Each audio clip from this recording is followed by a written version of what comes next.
pagi, saudaraku. Pasti kita setuju ya kalau saya berbicara bahwa hidup ini adalah pilihan. Amin, saudaraku. Artinya begini, bagaimana keadaan kita sekarang, nanti, bahkan selamanya, itu tergantung dari pilihan kita sendiri. Jadi kita bukan makhluk yang hidup di dalam atau di bawah takdir, di mana segala sesuatunya yang ngatur Tuhan atau ditentukan oleh Tuhan. Allah punya tatanan dan menentukan kita menjadi makhluk sesuai dengan apa yang Dia kehendaki. Ada takdir mati di mana memang kita tidak bisa mengubah diri menjadi manusia berjenis kelamin laki-laki atau wanita. Lahir sebagai orang Asia atau orang Eropa atau orang apa, punya orang tua bapak A, ibu B, kan gak bisa, saudaraku. Itu takdir. Tetapi ada takdir hidup masing-masing orang untuk dapat menentukan keadaan atau nasibnya sendiri di kemudian hari. Bahkan nasibnya sendiri di kekekalan, per individu lepas individu. Maka kita bersyukur loh kalau kita mengenal pencipta langit dan bumi, Elohim Yahweh, Allah yang benar, yang sesuai ditulis di dalam Alkitab, yang kita panggil Bapa, Elohim Yahweh.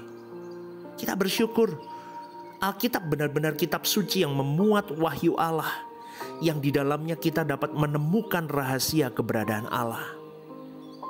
Dikatakan rahasia karena kebenaran-kebenaran itu dapat dipahami kalau Roh Kudus memimpin kita.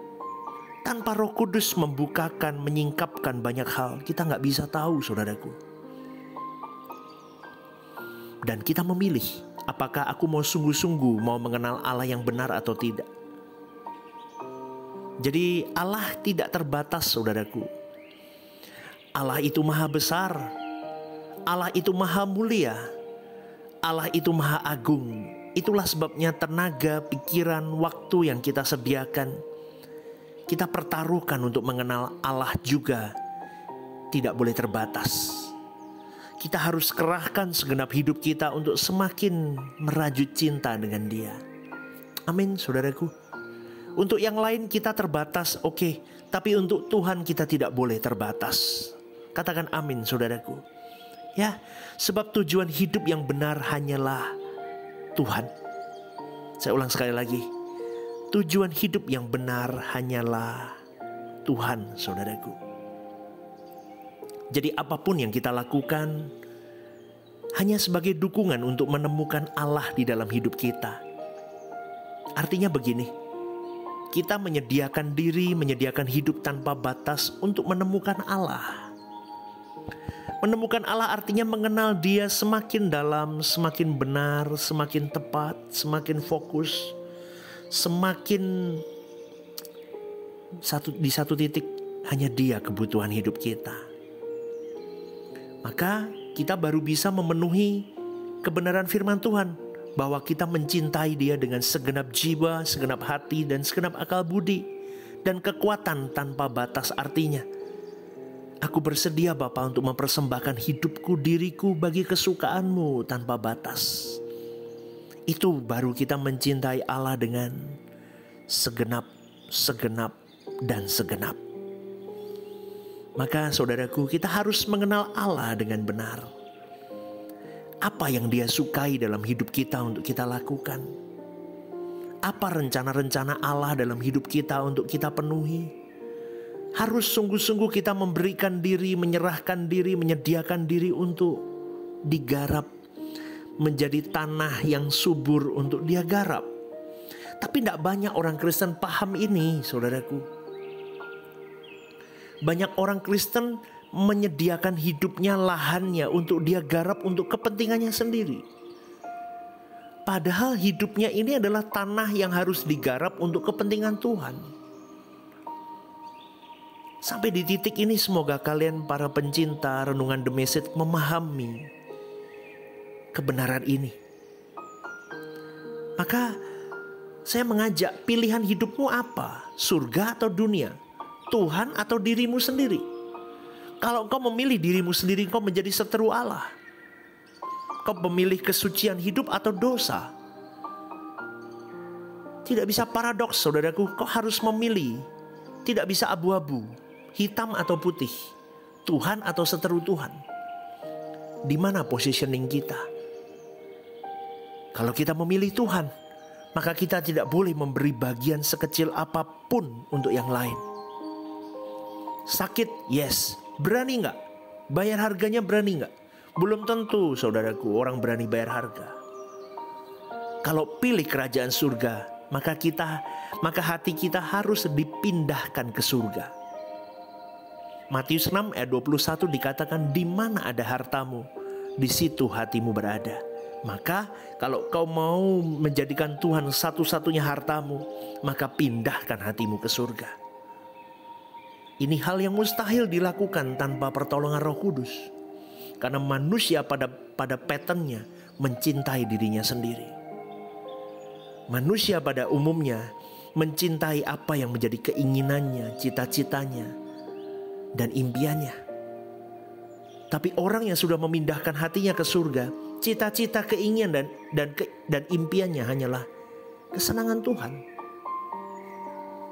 Ekstrim bukan? Tapi itulah yang harus kita lakukan. Tapi Roh Kudus tidak bisa menolong orang yang tidak memiliki pilihan. Atau boleh saya katakan, Roh Kudus tidak bisa menolong orang yang memang tidak mau ditolong. Dia tidak merespon dengan tepat. Bagaimana bisa, saudaraku? Maka kita harus punya pilihan. Kita harus punya tekad kuat. Kita harus punya komitmen sekuat-kuatnya. Andalkan Roh Kudus. Hanya Dia yang bisa menolong kita. Tetapi kita tidak bisa ditolong Roh Kudus kalau kita tidak menolong diri kita sendiri. Contohnya, saudaraku, kalau kita bangun pagi saja tidak niat, kita tidak mau bangun. Kalau kita minati itu menjadi irama hidup kita. Bangun pagi, olahraga, makan makanan sehat, bekerja dengan maksimal, dengan sukacita, maka hidupmu penuh dengan hadirat Tuhan. Kau punya waktu dengan Tuhan. Wah, istimewa, saudaraku. Kau punya waktu menjumpai Tuhan. Itu pilihan. Atau kau memilih tidur sepanjang hari. Tidur, bangun siang, hidup gak karu-karuan, jam tidur, jam istirahat, jam bangun gak karu-karuan. Itu pilihanmu. Maka di dalam perjalanan hidup kita, dari menit ke menit, jam ke jam, waktu ke waktu, kita bisa memilih hidup dalam kesucian, kekudusan. Kita bisa memilih perkataan yang mau diucapkan. Apa yang perlu kuucapkan dan apa yang tidak perlu kuucapkan. Kita bisa memilih apa yang perlu kita renungkan, apa yang perlu kita pikirkan, dan apa yang memang tidak perlu kita pikirkan dan renungkan. Pilihan itu bukan hanya sesaat, tetapi setiap waktu, saudaraku, 24 jam 7 hari. Memilih Tuhan artinya kita mau berkenan kepada Tuhan 24 jam 7 hari. Wow, berat, saudaraku. 24 jam 7 hari memilih Tuhan artinya aku mau menyenangkan Tuhan setiap saat. Aku mau menyenangkan hati Allah dalam kelakuan hidupku, hari demi hari, menit demi detik, itu yang detik demi detik, itu yang kurajut. Tanda aku memilih Tuhan. Banyak orang bisa nyanyi, banyak orang bisa ngomong atau teriak, aku cinta Tuhan, aku memilih Tuhan, Tuhan segalanya, tapi belum kelakuan hidupnya tidak menunjukkan itu. Maka di mana hatimu berada, di mana hartamu berada, di situ hatimu berada. Maka benar itu. Orang bisa ngomong di mulut, aku cinta Tuhan, tapi belum, hatinya masih di bumi ini. Hatinya masih di mamon, hatinya masih di hobi-hobi, hatinya masih di pertemanan, hatinya masih di barang-barang branded, hatinya masih banyak, saudaraku. Ketenaran, harga diri, panggung, wah masih banyak. Makanya tidak pernah bisa mencintai Tuhan dengan utuh. Makanya saya katakan saudaraku, pagi hari ini saya mau mengingatkan kepada kita semua. Pilihan kita harus disertai dengan garis bawah ini. Tekad kuat untuk mencapai apa yang kita pilih. Amin gak saudaraku? Kalau enggak begitu enggak bisa. Memilih Tuhan berarti kita ingin benar-benar mengalami perjumpaan dengan Tuhan every time, every day, every night, every moment, every second, setiap hari.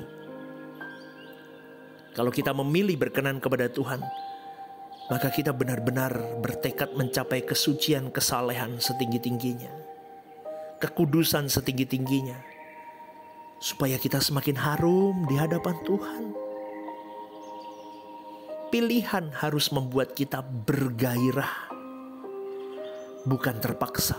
Saya ulang saudaraku, garis bawah ini. Kalian kalau mau sungguh-sungguh terbang tinggi tanpa batas dengan Tuhan, dengar baik-baik saudaraku, pilihanmu harus membuat dirimu bergairah, bukan terpaksa. Kita harus digairahkan oleh pilihan kita dengan menyediakan diri sepenuhnya untuk Tuhan, yang adalah pilihan kita. Maka segala sesuatu yang kita lakukan, studi, karir, bekerja, menikah, apapun, adalah dukungan. Garis bawah ini, dukungan untuk menemukan Allah, yaitu menjadi anak-anak Bapa yang menyukakan hati Bapa, yang melayani Dia dengan benar. Jadi jangan salah kaprah. Bukan studi, karir, bekerja, menikah menggeser Tuhan. Tapi banyaknya orang Kristen begitu. Tuhan digeser. Tuhan bukan nomor satu pilihan pertama, bukan. Turun grade-nya. Kalau ada pekerjaan jadi nomor satu. Tuhan turun grade-nya. Kalau ada pernikahan, pasangan hidup jadi nomor satu. Tuhan drop jadinya. Saya sedih saudaraku lihat begini, benar. Banyak orang Kristen masih di titik ini dengan pemahaman mereka yang salah. Sudah salah pun kadang masih ngotot saudaraku. Itu yang repot. Itu yang repot. Banyak orang Kristen masih di titik itu. Firman Tuhan berkata begini, ini legalitasnya. Baik kau makan, kau minum, lakukan segala sesuatu untuk kemuliaan Allah. Ayo lakukan dengan segenap hati, segenap jiwa, segenap akal budi dan kekuatanmu. Intinya begini, untuk Tuhan jangan membatasi. Untuk Tuhan jangan berani tidak ekstrim. Untuk Tuhan jangan setengah-setengah. Untuk Tuhan jangan suam-suam. Untuk Tuhan segalanya, segenap hidup kita benar-benar dipersembahkan untuk Dia. Inilah kehidupan yang sejati. Kita tidak akan pernah menyesal. Kita akan bersyukur ketika kita meninggal dunia nanti. Kita menghadap Bapa, kita melihat kemuliaan surga. Kita baru mengerti betapa bersyukurnya kita memilih Tuhan. Saya sampai ngomong dengan beberapa orang. Saya bicara begini mungkin hari ini kau belum bisa terima. Kau pilih Tuhan, nomor satu Tuhan, jangan diturunin Tuhan dalam peringkat hidupmu. Kok begitu pastor? Ketika kau menutup mata, Tuhan kalau peringkat satu dalam hidupmu, kau baik-baik saja saudaraku. Tapi masih sulit orang mengerti ini. Maka jangan batasi Allahmu yang tidak terbatas itu. Dia Maha Agung. Dia yang begitu penuh dengan kasih itu, mengasihi, melindungi, menghidupi semua orang yang berdosa sekalipun. Apalagi kalau kau taruh Dia nomor satu, kau mencintai Dia. Apa yang kau khawatirkan dalam hidupmu? Kau meragukan hebatnya Tuhan. Jangan letakkan apapun lebih dari Dia saudaraku. Jangan kewajaran dunia kau bawa untuk merendahkan Tuhan dalam hidupmu. Renungkan ini. Semoga pagi hari ini saudaraku, kita semua mengerti bahwa Allah yang tak terbatas itu hanya bisa dipuaskan dengan diri kita, segenap hidup kita. Tak terbatas juga untuk Tuhan yang tak terbatas itu. Selamat merenungkan. Semoga ini mencerahkan kekristenanmu dan kekristenanku. Selamat pagi, Tuhan memberkati.